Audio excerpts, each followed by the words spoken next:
Good evening.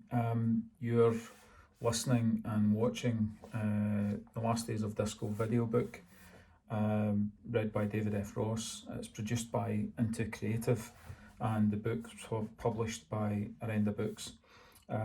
We're at chapter 12, which is a fairly significant and pivotal point in the book. A few people who have been kind enough to write to me who liked the book had highlighted that this was perhaps the most affecting chapter in the whole book. It's a series of letters from Gary as he leaves the UK to go to the Falkland Islands, and the nature of his mood and his basic attitude to the Falkland Islands, and also his attitude to his family, changes through the course of the letters. There's 9 of them, and I felt that it was perhaps important to give them all a bit of significance individually. So rather than me reading these letters out, we've got some fantastic guest readers to do each of the letters, and here they are.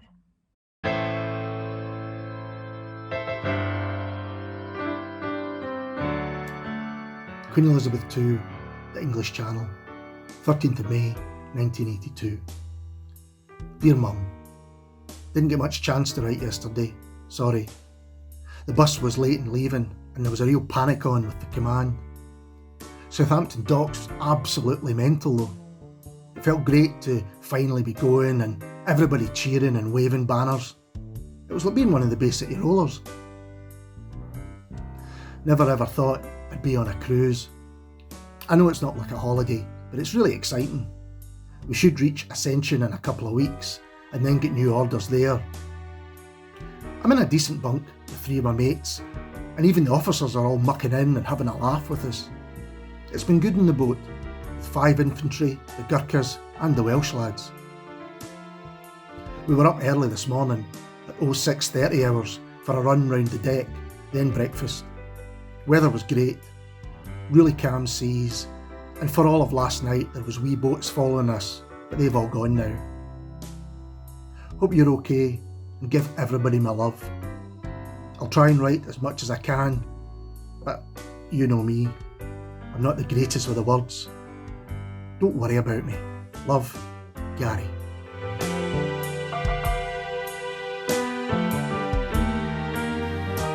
Queen Elizabeth II at sea, 14th of May 1982. Dear Hetz, how's it going? Things are great here, the weather's brilliant and I'm even getting a tan. You should see me now, no white pale skin anymore. Now I look like Michael Jackson. Hope the exams are going okay and that you spoke to Dad about your art hires. Don't worry about all the stuff on TV and in the papers. This is probably going to be over by the time we get there. The RGs only have a few catapults, 3 air rifles. Are out again soon, but it's time for lunch now. All my love, Gary. Kiss, kiss, kiss. Dear Mum, I went for a run around the deck on my own yesterday. 10 times round the upper deck, which is about 4 miles. It's really warm now, so I was sweating like a pig and totally knackered by the time I stopped. Had a quick shower, then some of the boys had a wee birthday thing for Benny, one of my mates. It was his 19th and he was a bit down because there was no letters or cards from his mum and dad. I don't know if you're sending me anything, but a lot of the boys have been complaining about the post getting censored. I really hope this gets to you soon. The bunks are now getting pipe music in the BBC World Service, which is good. None of that rubbish which Bobby likes, but we think it's alright. It's air conditioned as well, so it's really comfortable. Apart from the noise of soldiers running around the decks above us, and there's a medical training film getting shown constantly next door to us. Right, have to go now. Inspection's coming. Love you, Mum. Say hello to Dad. Bye for now. Gary.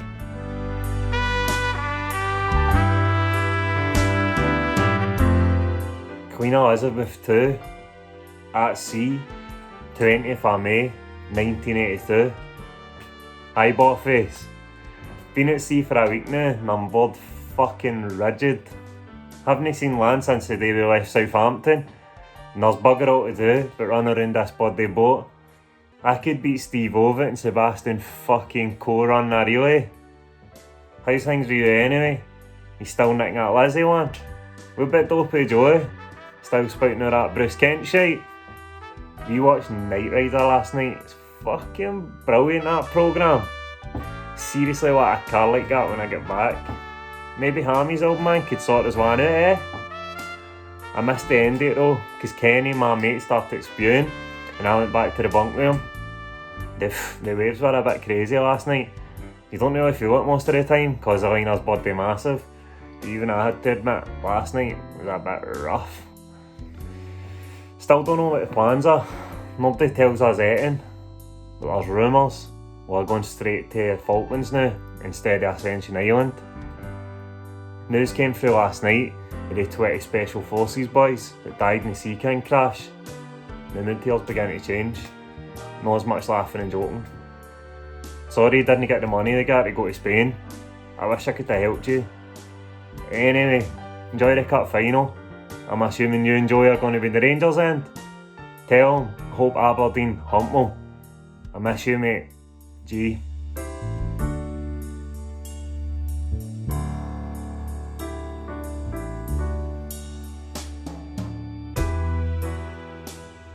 Queen Elizabeth II, South Atlantic, 21st of May 1982.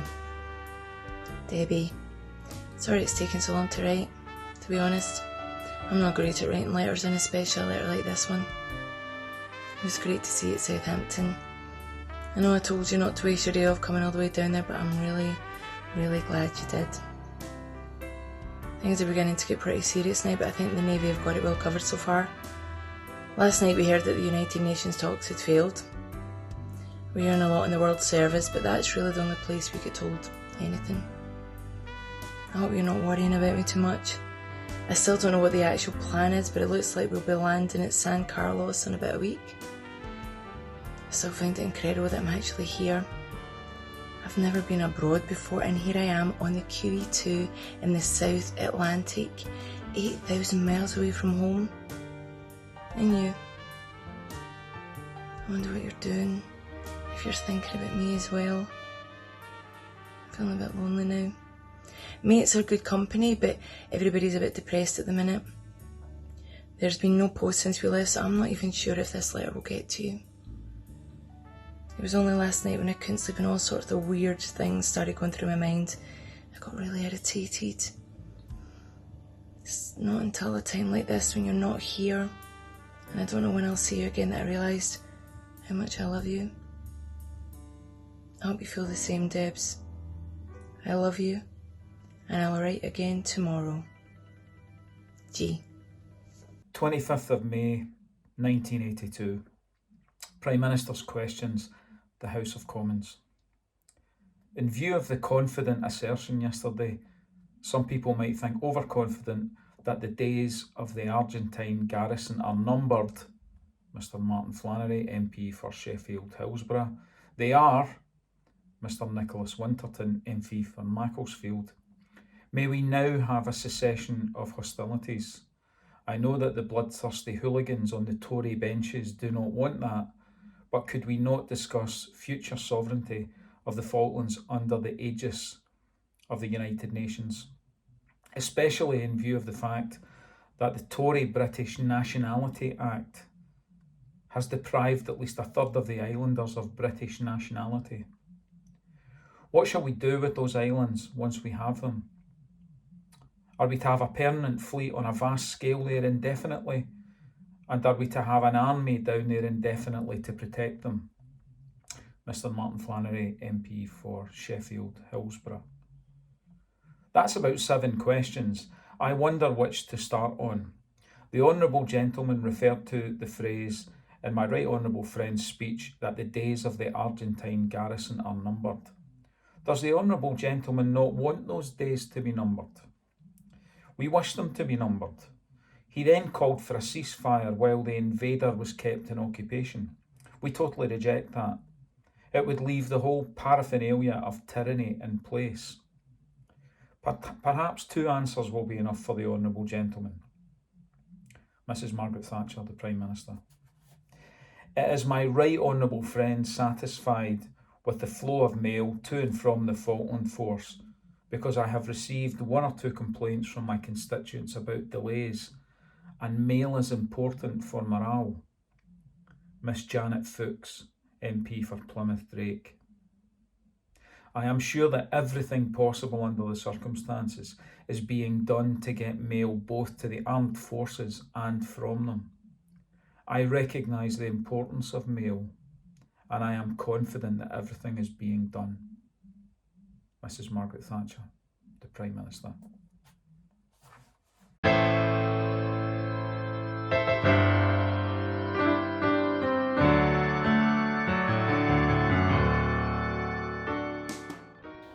Dear all, a lot seems to have happened in the last few days. We've continued to head south towards the islands, and the weather for the last few days has been good. A Hercules flew over yesterday and dropped mail, and I got all your letters, so I'm feeling really good now. Hope mine are getting through to you. The whole ship is blacked out at night, and on the way back to the bunk, I fell over one of those bulkhead steps at the door. I rattled my shin off the edge of it, and it's come up with a big welt this morning. Hetty, you'd have killed yourself laughing at me. A couple of nights ago we had a good church service up on deck. I know you won't believe this, but I really enjoyed it. I even went to communion afterwards. There were loads of soldiers who turned up for it, and the Welsh lads chose the hymns. We were allowed to have drinks after the service. The drink's incredibly cheap here, Dad. You'll love it. It's cheaper than the Masonic. I bought a round of 4 vodkas, and it cost me 86p. I couldn't believe it. Anyway, better go now. We've got the cinema tonight. It's a film called Porky's, which sounds like it should be a laugh. But then we're up at 7 in the morning for emergency drills, and I'm not looking forward to that. Lots of love to everyone, and I'll write again soon. Gary.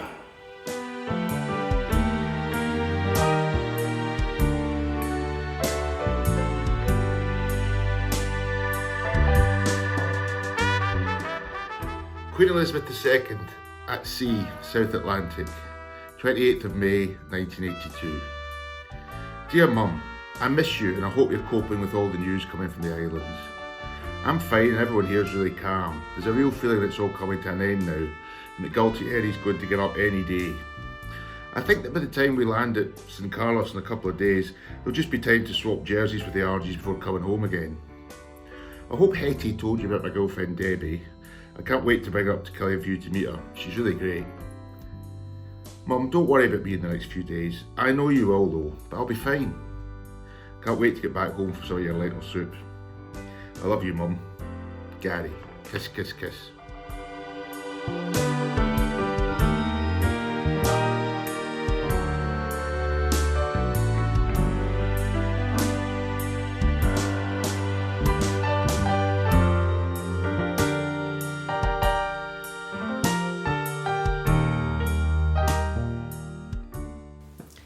Queen Elizabeth II at sea, 29th of May 1982. Dad, I know we haven't spent much time talking together over the years, and I'm really sorry about that. I really am. I never thought I'd be any good at writing letters or any good at anything for that matter, but since I started writing a couple of weeks ago, it's got a lot easier. I know Mum will be worried, but I'm not sure what to write to make her feel any better. We all watched the TV footage showing the 2 para attacks in Goose Green and Darwin. Some of our officers knew H. Jones. It's really shocked a lot of us here. It brought it home to me that in a few days I might actually be fighting in a war. Everybody's really quiet now. My 3 mates, they spend all their free time writing, and I've even started a diary of sorts. I'm sure Hetty would be proud. We're due to sail to San Carlos on Tuesday, but it's too dangerous to take this liner any further. So all the battalions are getting disembarked at different times. So at the minute it looks like we're going to be the last.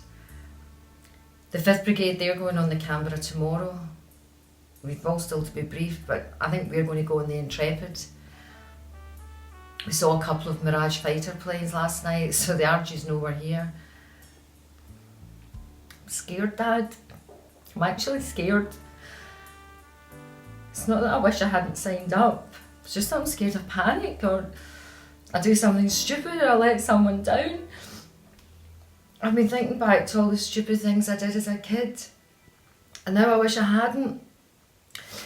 I wish I told you more how I felt, and that might not be possible now. I wish I hadn't caused you so much heartache either. I hope you'll be proud of me whatever happens, and then we can go for a pint down the Masonic. I love you, Dad. Bye-bye.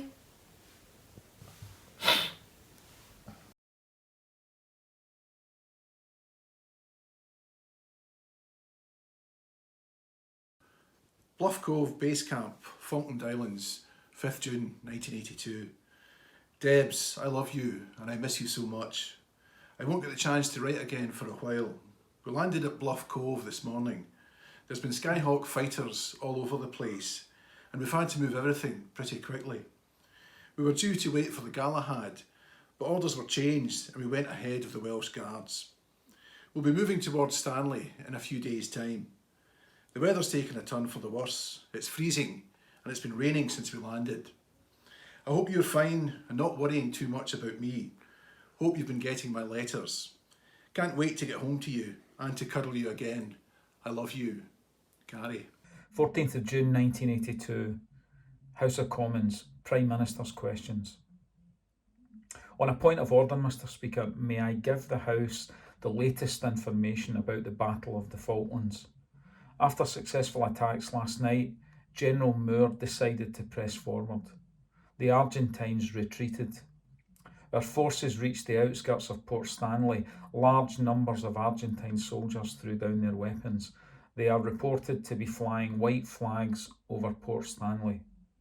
Our troops have been ordered not to fire except in self-defence. Talks are now in progress between General Menendez and our Deputy Commander, Brigadier Waters, about the surrender of the Argentine forces on East and West Falkland. I shall report further to the House tomorrow. Mrs Margaret Thatcher, the Prime Minister. Hear, hear, honourable members. Further to that point of order, Mr Speaker, first may I thank the Right Honourable Lady for coming to the House to give us the news, particularly because the news is so good for all concerned, especially because it appears from what she has been able to tell us that there will be an end to the bloodshed, which is what we have all desired. There will be widespread general rejoicing, to use that word the Right Honourable Lady once used, at the prospect of the end of the bloodshed.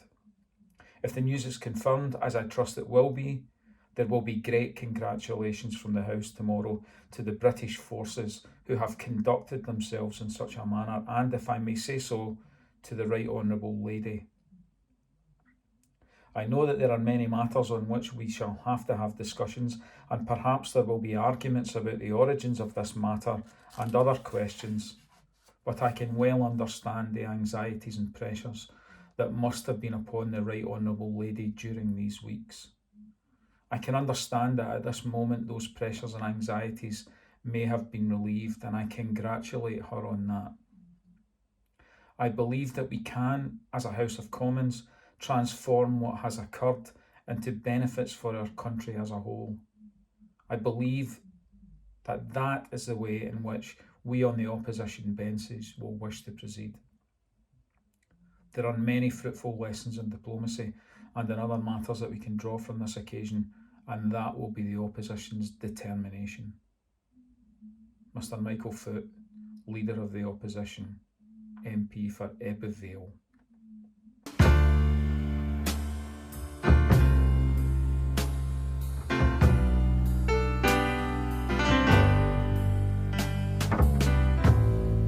Is it worth it? a new winter coat and shoes for the wife, and a bicycle on the boy's birthday. It's just a room